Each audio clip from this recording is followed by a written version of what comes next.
Today, I'm going to be giving my feedback on a subscriber's portfolio. We're going to take a look at the overall structure and then one of the case studies. And by watching this, you're going to be able to learn a lot of great principles about overall portfolio design as well as content strategy. So, watch all the way until the end, and I think you're going to be able to get a lot of information out of this that will apply to your own portfolio as well. So, I'll start sharing my screen here, and we're going to take a look at this portfolio.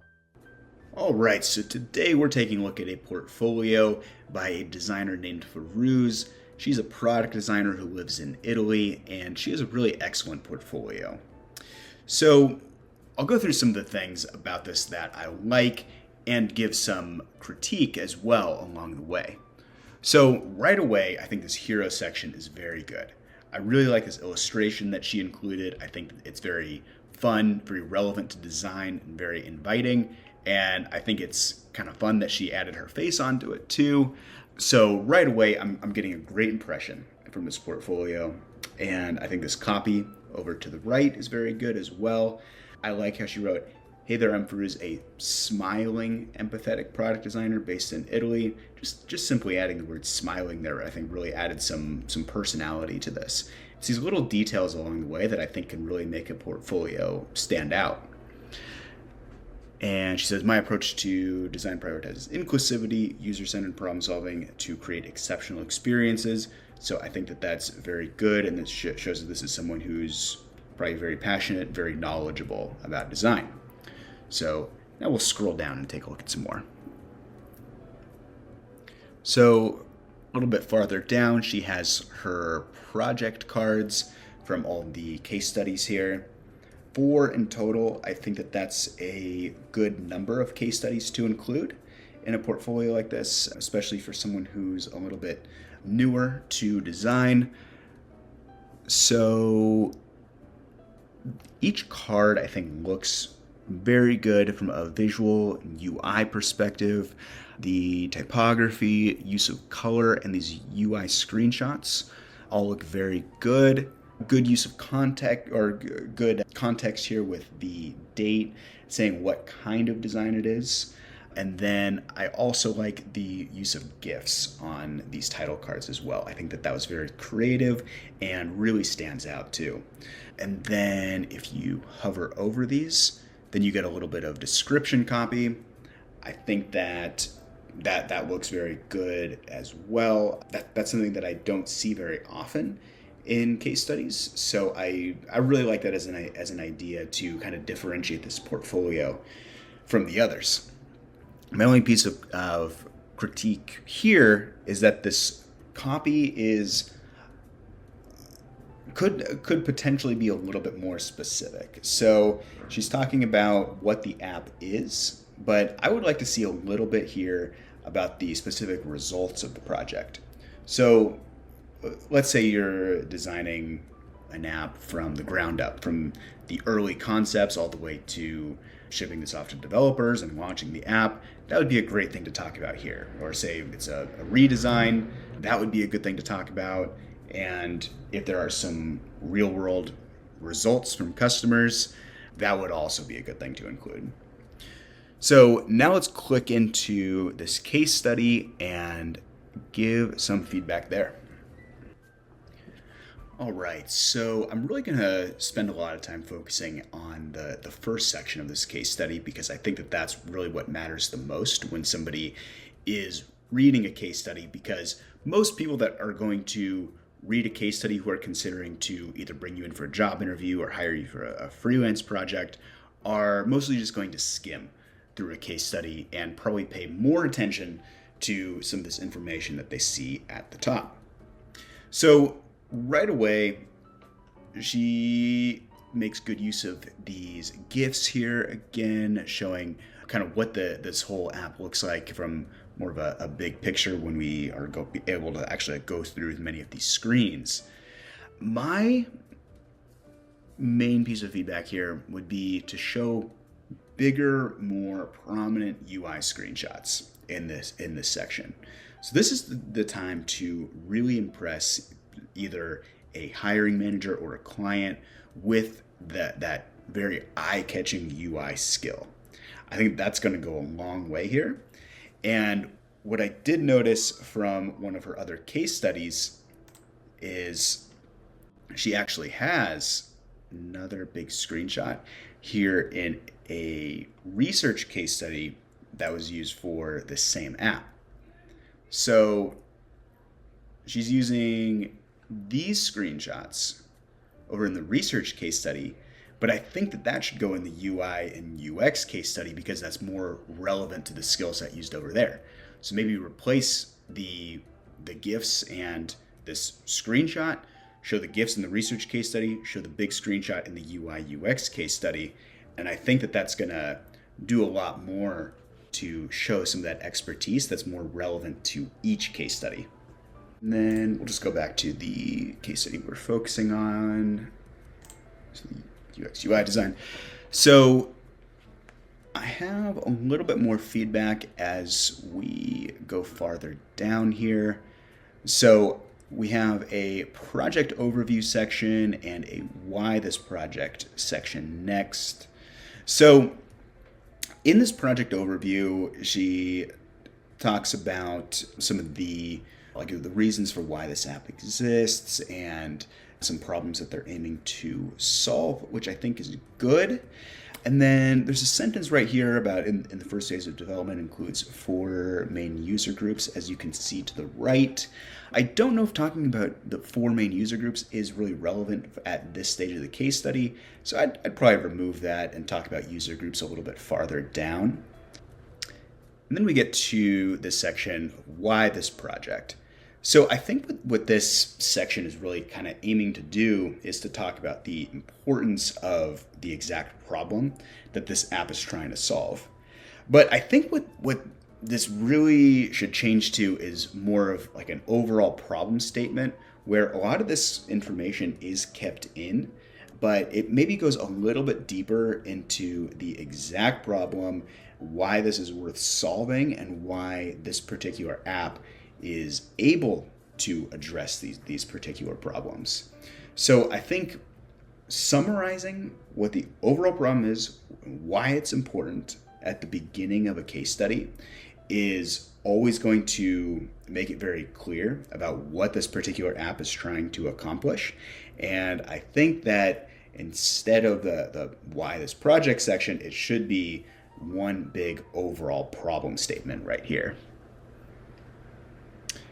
And then a little bit farther down, she has this overview section where she talks about her role, responsibilities, tools used, and timeline, which I think is really great here. I really don't have any sort of critique here besides maybe adding something about the team that she worked with. But other than that, excellent, and I think anybody watching should probably have something similar to this. And then as we go a little bit farther down, then she has this section that is labeled as a problem statement. And I think the information here is very good, but I think that the labeling of this section isn't quite accurate. I think these are more information about user personas rather than a problem statement. Because a problem statement is normally one big general, like overall statement about what this app is aiming to solve for who.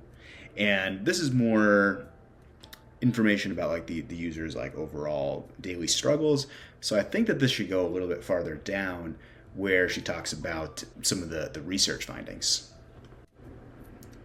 And then right after this, she has a section about the specific problem statements that these users have, and then some solutions for each one.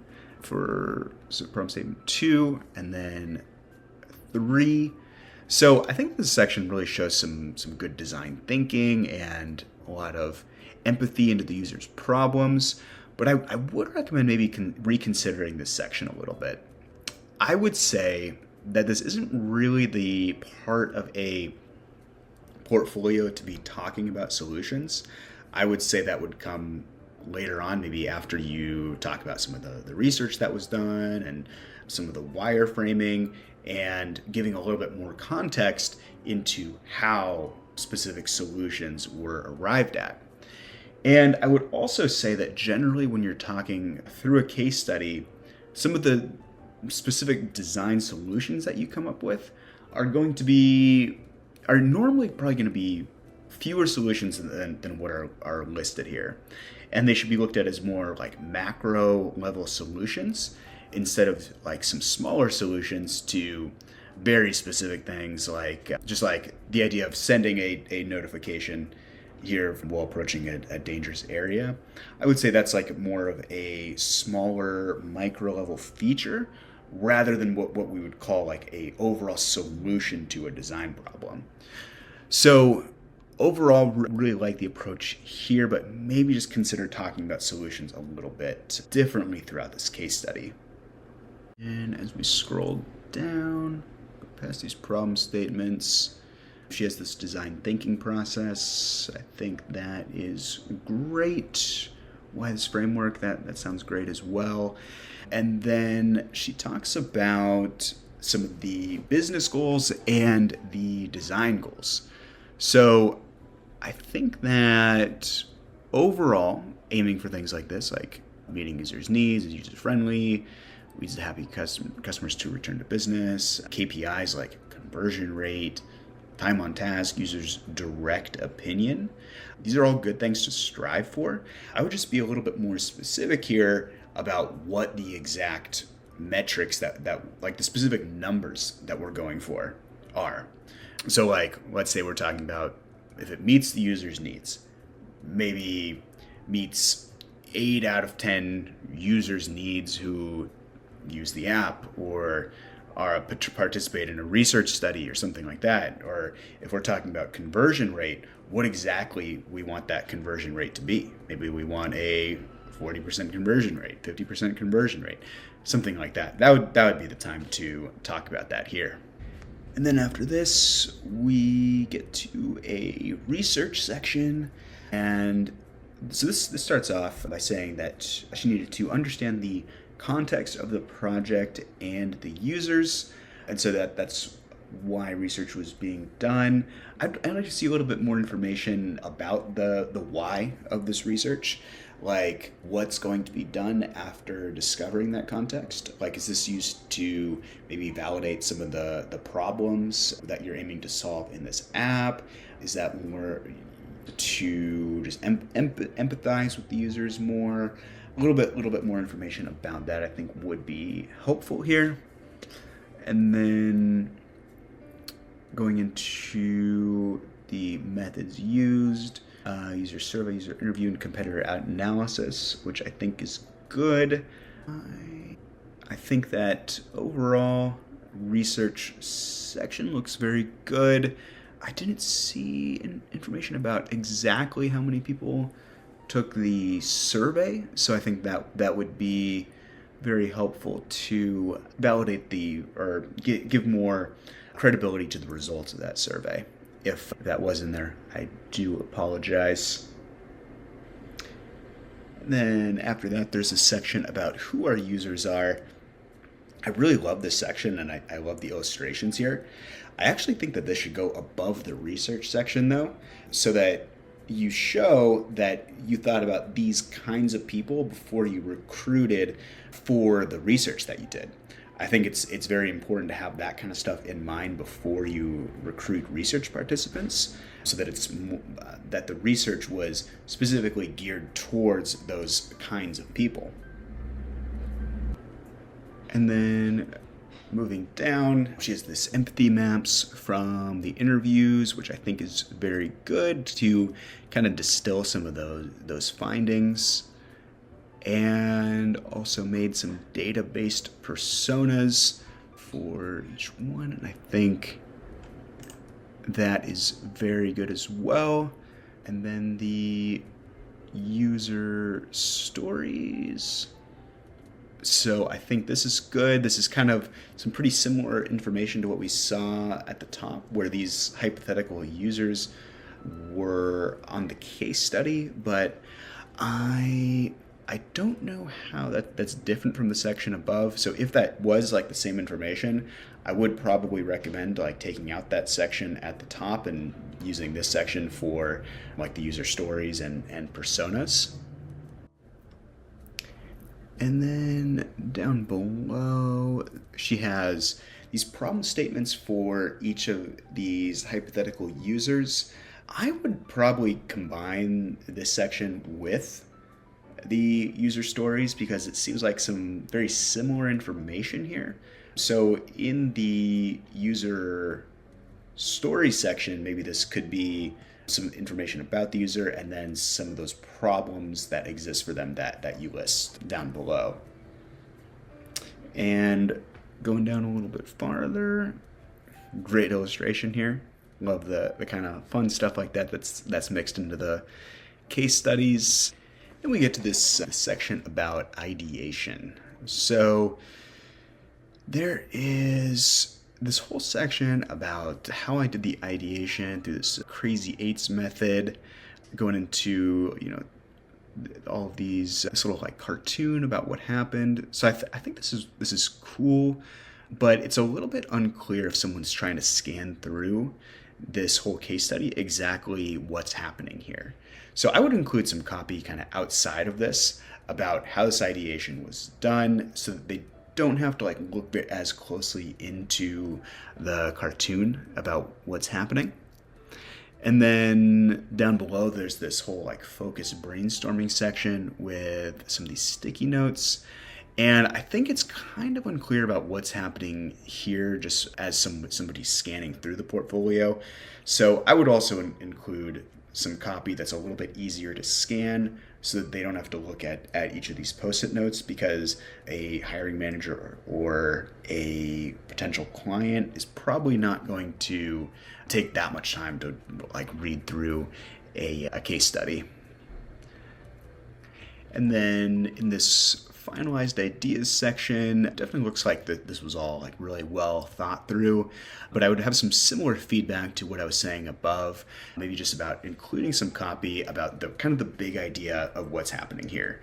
Like we did this ideation and discovered that we wanted to do X, Y, and Z for these reasons. Maybe something in bullet points that's very easy to scan there, because if someone's going through this, it's not quite clear exactly what these finalized ideas are. And same with this section, even though this is all very well designed, beautiful work. And then we get to the finalized value propositions here, which also seem very well thought through, but I would say that there's just a little bit too much in terms of what these finalized value propositions are. So normally in product design, when we're first launching an app, there's going to be a few main value propositions to using this app. And I think that this is focusing on many of the small, good, useful features that would be in this app.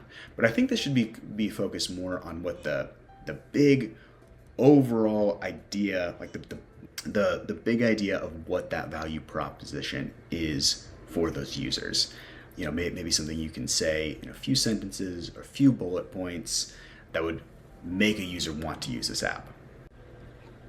And then going down, there's some information about the information architecture. We have our user flows here and the sitemap. I think this all looks very good. I would probably try to do more of a condensed version of what these user flows are, maybe just showing kind of the big picture of the screens that they would be going through instead of all of the smaller actions you can take. I think that would make this a little bit easier for someone to understand exactly what's going on, especially if they're short on time to read this whole thing. And I would have probably some similar feedback here for the sitemap. Just potentially try to minimize this and just include some of the most important things in the sitemap. And then getting to the mid-fi wireframes section here. These are clearly some great wireframes. Love this whole carousel here. Looks really incredible. I would just have a section here about what your thought process was for the mid-fi wireframes and why you did certain things to solve specific problems in these wireframes. I think that would be a great addition just from a copy perspective right here. And then getting to the UI section, this is really good work. Talking about like the color palette, why the color palette, the typography. This is really good stuff. And the grid that was used, the spacing. This shows a lot of expertise in terms of both UI design and the design system thinking and usage as well. And then the icons also look excellent, and the final mockups look very good too. So for this, I really don't have any feedback. These are all very good. And coming down here, I think that in this prototype section, that was a very good idea to include the whole prototype and include a link to open that in Figma. Excellent work there. And then getting into the usability testing, this all seems like a good section about how this was done. Okay, some of the insights that were broken down, I think that's very clear, very easy to follow. And then you have the more specific insights about very specific screens. Looks like this is all very well broken down, but similar to what I was saying above with some of the sections, I think optimizing this for scannability would really be helpful here. So maybe if there's 5 or so main changes that needed to be made based on some of those insights that you talk about in some of these images here, I think that would be very helpful. And how the design was improved in a prototype. I think this is also good, but maybe showing a couple of before and afters of the screens would be very good here, again, to just clearly show what was changed so people don't have to think as hard about exactly what's going on here. And then the design impact, I think this is also good. This is broken down with very specific data. So very well done on all of this. So you have a clear chart about if it met some of the criteria. Very good stuff. And the accessibility considerations, it seems like is also a great section. And then the going forward section at the end, I think that's also clear. And what I've learned, I think that's also very good to include a what I've learned, show that you're going to be taking some of these findings into whatever the next project is that you get hired for. And next steps, excellent to include that. And at the end, all right. So yeah, overall, great case study. I think some of the main things would be just more clearly talking about some of those problems, starting from the beginning of the case study and optimizing this for scannability. And I think that would really help to take this whole case study to the next level to optimize for some of those people who don't have as much time to read through everything, and you can really show them the impact that you had on this project and to really show some of that expertise. So Firuz, thank you very much for sending over that case study. I hope some of that feedback was helpful, and thank you so much to everyone for watching.